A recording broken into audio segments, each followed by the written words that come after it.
interview with Close Your Eyes for the HivePA.com. First off, can you introduce yourselves and what you do in the band? I am Brett and I play guitar. My name is Shane, I sing. Where did the name Close Your Eyes come from? Well, Let me tell you all about it. Close Your Eyes name comes from two places.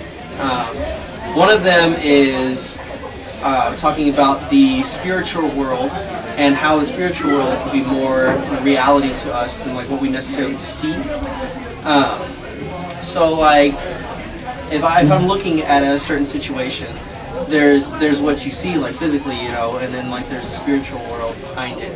And it's just talking about how like we need to close our eyes to just what's perceived by our eyes to gain true reality.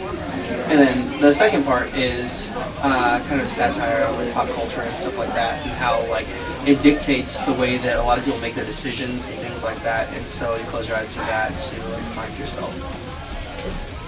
All right. How did you guys get started as a band? And how long have you guys been together? Go for it. Brett and I met at Hardin Simmons at a university in Abilene, Texas. We met in the cafeteria. He was wearing a Dillinger Escape Plan shirt, and I saw it, and I said, "Hey man, that's a sweet band and a sweet shirt." And I was wearing As I Lay Dying shirt, and he was like, "Hey, yeah, you too." After we kind of just did small talk back and forth after that, and became friends.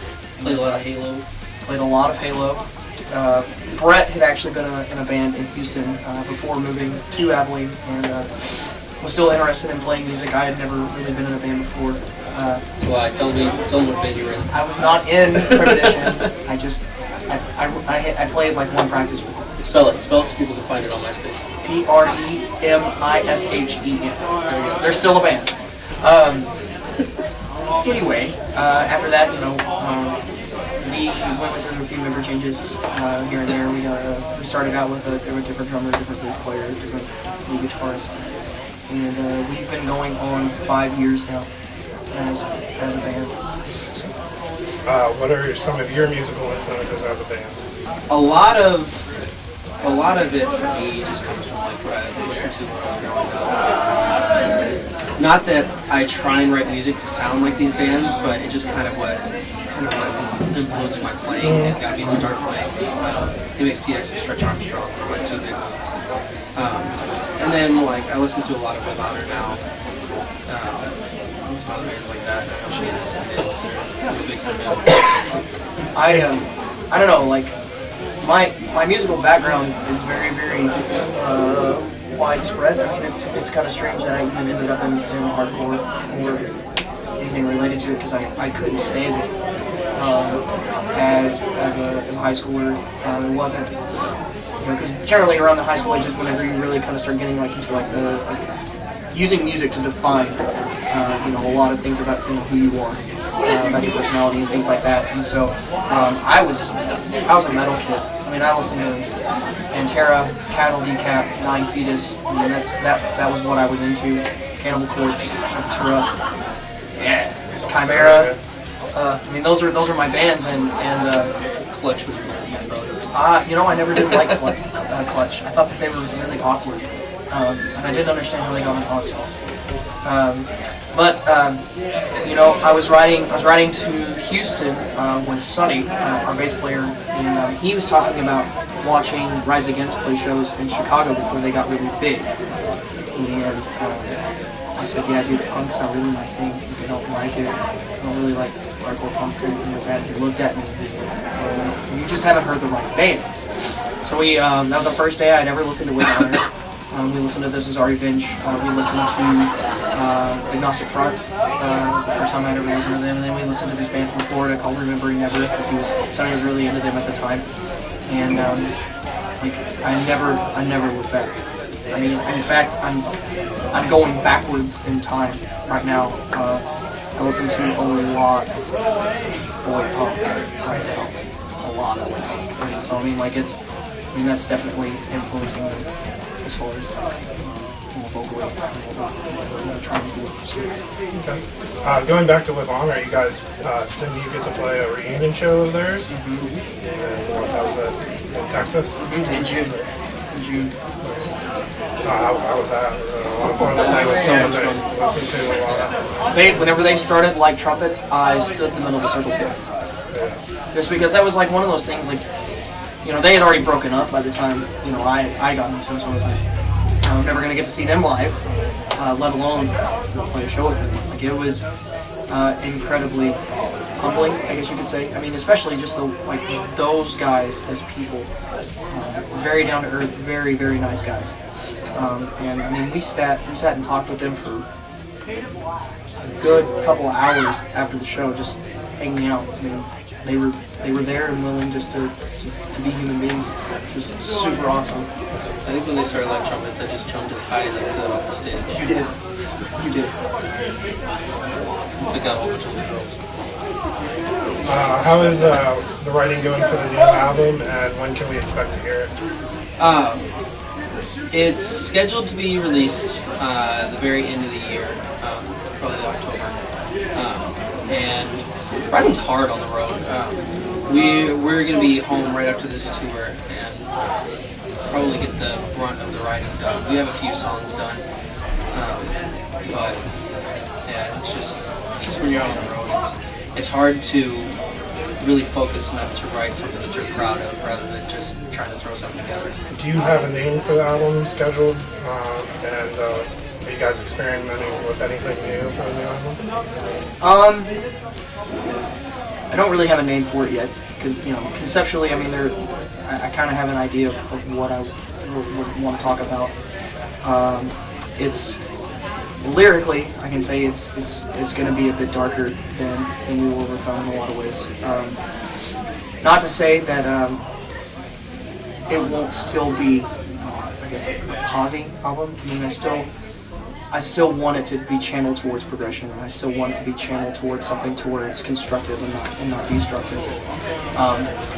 But there are a lot of things that, you know, I see in the world that you know, we as human beings need to address and we need to change. And I'm definitely going to be taking more of a focus on those things on the next CD. So. If you could play a show with any band, who would it be with and why? What's yours? Rise Against. Any day of the week. In fact, we need to go on tour with them, so if we can make that happen, that'd be sweet. Right. Yeah. I would probably have to say 5 Iron Frenzy. 5 Iron Frenzy? Yeah. And is that just because of them being like a childhood band that you were Yeah, I listen to them as much as MXPX and probably more than Stretch Armstrong. They're just, I mean, it's a ska band, so it doesn't necessarily influence my playing. Yeah. No. Okay. What kind of message do you think your music sends? Hopefully positive. Hopefully it's something that'll help people get through struggles and their trials and stuff like that. Just bring it to people.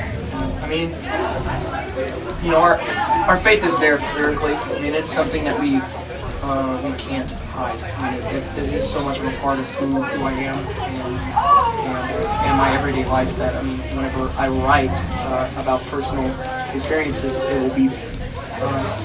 I also understand, you know, that whenever we come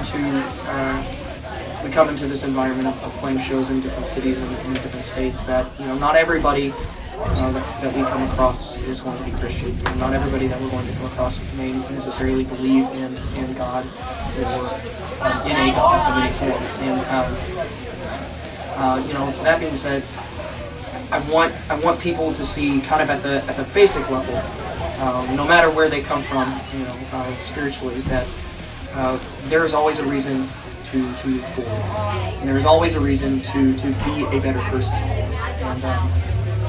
And you know, there are things in this world that you don't necessarily have to be a Christian to recognize that they can be changed. I mean, just because, you know, we fall under the banner of Christianity doesn't mean that we can't sit down with those who do not and say, you know, there are things within the music scene and outside of it that we can do something about to make a difference. Like being open-minded. Right. All right. What is your favorite part of touring, and any crazy moments you would like to share with us? Favorite part of touring would either, there's two things that are awesome about touring. Playing shows are awesome, and just all the guys that we get to hang out with. The driving is not the best part of touring.